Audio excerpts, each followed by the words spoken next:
공모가 상단 기준으로 업사이드가 얼마나 있느냐 계산을 해보니까 자 그래서 한 평균적으로 3주 정도 균등 배정을 받았다라고 한다면 얼마나 벌 수 있을까?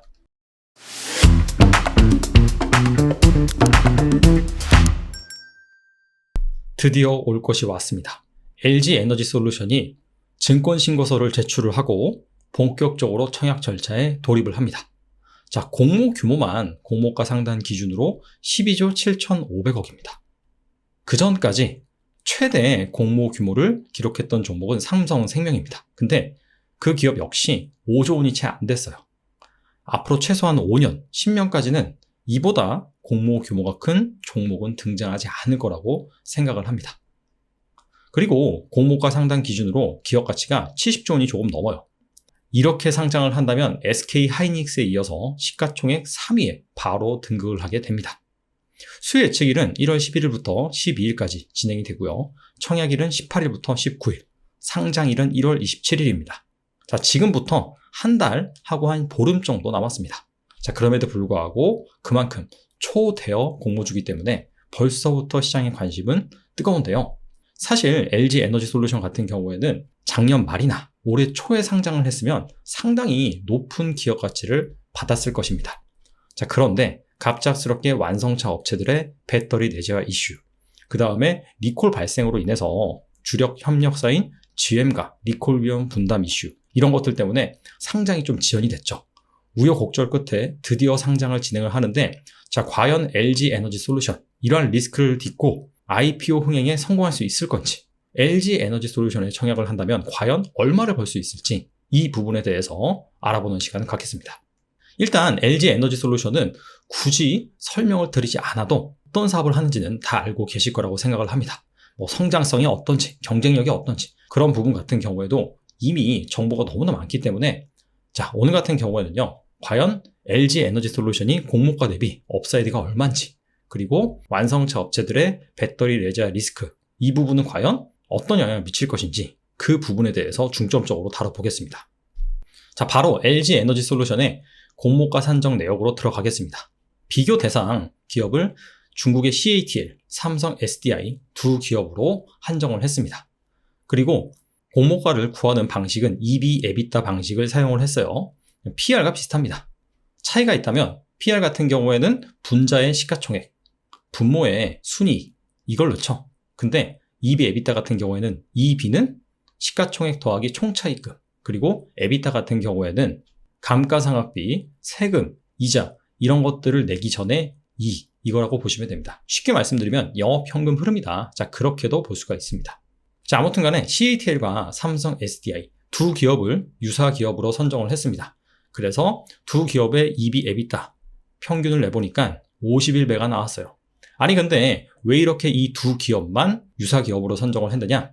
일단 글로벌 배터리 시장 순위입니다. CATL이 부동의 1위고요. 그 다음으로 LG에너지솔루션이 있습니다. 그렇기 때문에 사실 LG에너지솔루션 입장에서는 CATL 내지는 파나소닉과 BYD, 즉 이렇게 상위권 업체들과 비교하는 것이 맞아요.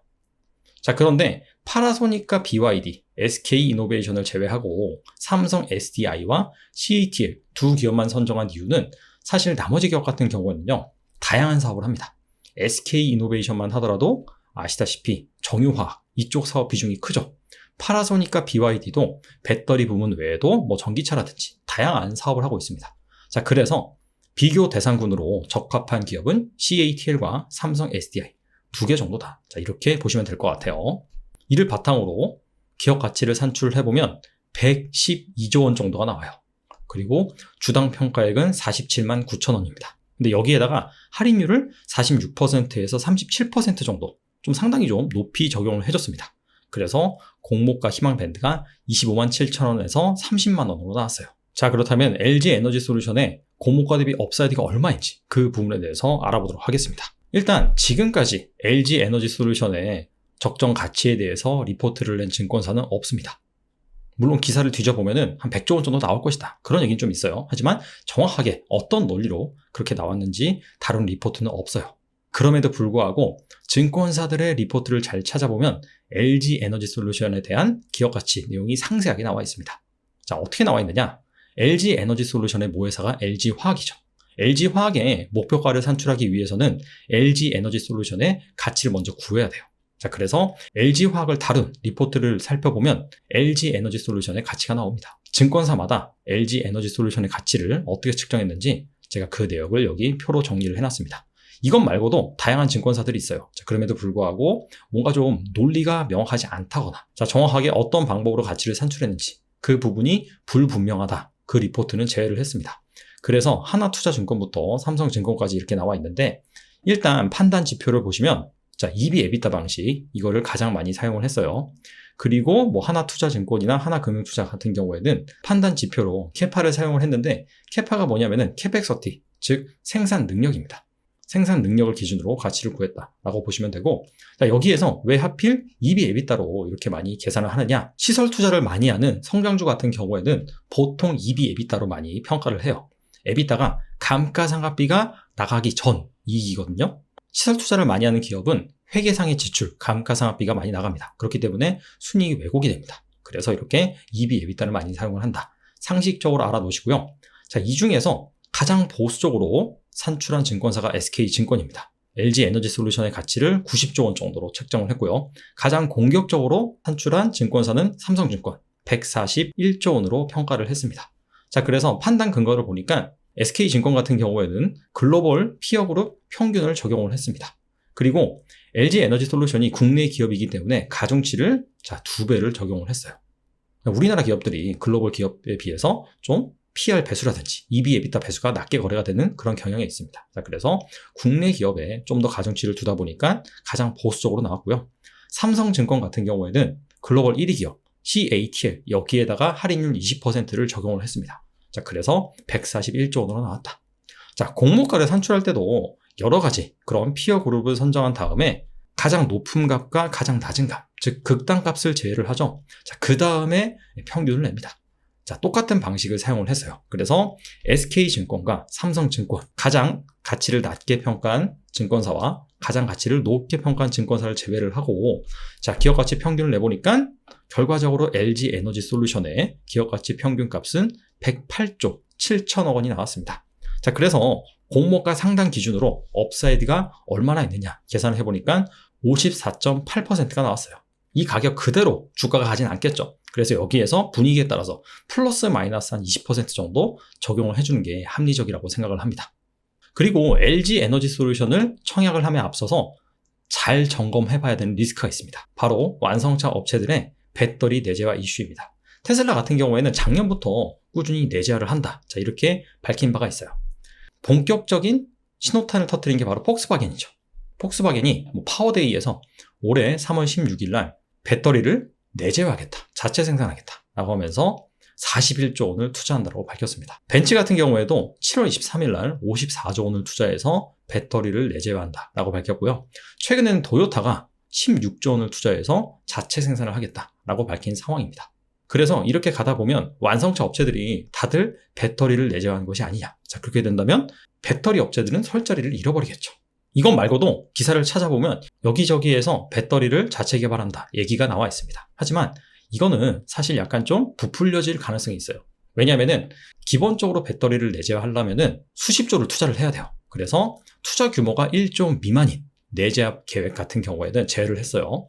그리고 포드와 GM 같은 경우에는 국내 배터리사와 합작사를 설립을 한다고 그랬죠. LG에너지솔루션 같은 경우에는 GM과 합작사를 설립을 했죠. 그래서 이런 경우는 제외를 했습니다.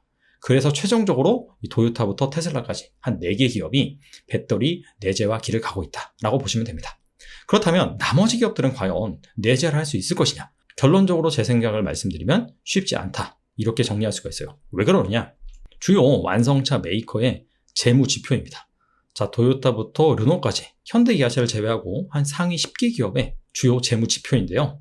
자, 일단 현금 및 현금성 자산 살펴보시면 도요타는 상당히 많네요. 한 83조 원 정도 가지고 있고요. 가장 적은 기업이 BMW. 자, 그럼에도 불구하고 한 20조 정도 가지고 있어요.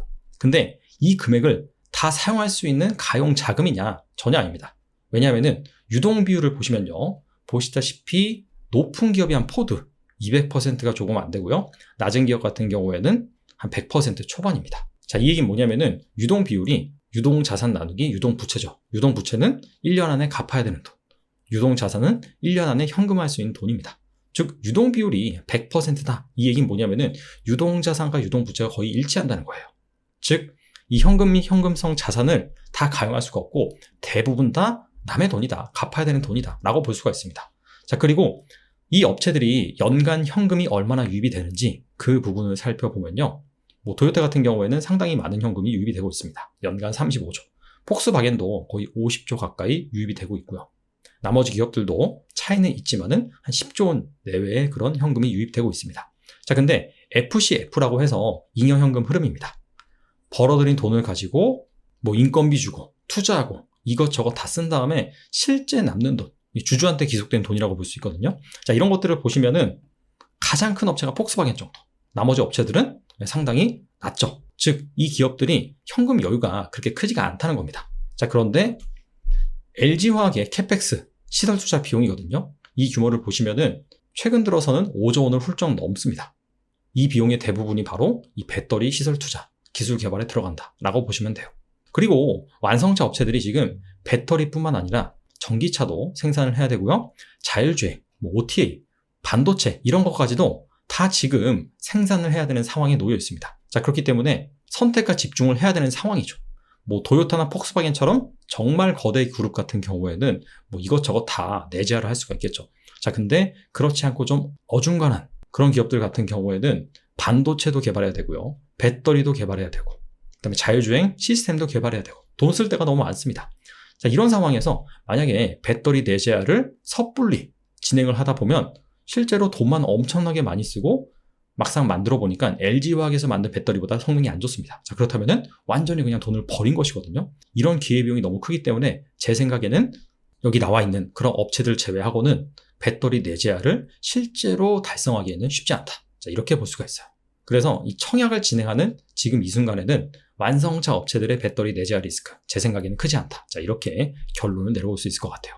자, 이번에는 청약을 하면 과연 얼마나 받을 수 있을지 그 부분에 대해서 알아보도록 하겠습니다. 일단 일반 공모 주식수가 1060만 주가 넘습니다. 근데 이 중에서 50%를 균등 배정을 한다라고 한다면 531만 주예요. 이 중에서 과연 얼마나 많은 계좌수가 LG 에너지 솔루션에 참여할지 그 부분을 예상해 봐야겠죠. 중복 청약이 금지된 이후로 가장 많은 청약 계좌수가 참여한 공모주 같은 경우에는 카카오뱅크입니다. 카카오뱅크가 185만 주 정도 청약에 참여를 했어요. 그래서 이 부분을 고스란히 LG 에너지 솔루션에 적용을 한다라고 했을 때 예상 균등 배정 주식수는 531만 주 나누기 185만 주겠죠. 자, 이렇게 계산을 하면 2.87주가 나옵니다. 그래서 적게는 2주에서 많게는 한 4주 정도 배정을 받을 것으로 예상이 돼요. 자, 그래서 한 평균적으로 3주 정도 균등 배정을 받았다라고 한다면 얼마나 벌 수 있을까? 자, 앞서서 증권가에서 계산한 LG 에너지 솔루션의 평균 가치가 공모가 대비 54.8% 높았죠. 자, 이거를 가정을 하고 3주를 받으면은 공모가 상당 기준으로 90만 원이란 말이에요. 자, 그렇게 된다면 최종 수익금은 49만 원 정도가 나옵니다.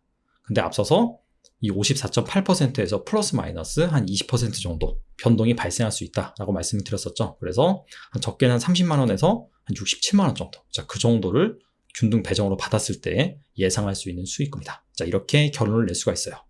자, 정리를 해보겠습니다. 자, 일단 증권가에서는 LG 에너지 솔루션의 가치를 108조 원 정도로 책정을 하고 있다. 그래서 공모가 상단 대비 업사이드가 50%가량 있는 상황이다. 자, 근데 이거는 어디까지나 현재 기준으로 계산한 투자 매력도죠. 실제 LG 에너지 솔루션의 투자 매력도는 수요 예측 결과에서 발표가 될 것입니다. 그래서 앞으로 한 달 후, 자, 그때 정확하게 LG 에너지 솔루션의 투자 매력도가 어떤지 측정해 볼 수가 있습니다. 그리고 관건은 시장에서 이 완성차 업체들의 배터리 내재화 리스크, 이 부분을 어떻게 판단하는지 그 부분이 중요할 것 같아요. 그리고 LG 에너지 솔루션이 상장하기까지 한 달하고 한 보름 정도의 시간이 남아있는 상황입니다. 자, 근데 이 상황에서 예상치 못한 악재가 터진다. 또 리콜 이슈가 발생을 하고, 자, 그렇다라고 한다면 아무래도 기업 가치에 부정적인 영향을 미칠 수가 있겠죠. 자, 아무쪼록 LG 에너지 솔루션이 IPO 흥행에 성공을 해서 여기에 참여하는 투자자 역시 큰 수익을 얻었으면 좋겠네요.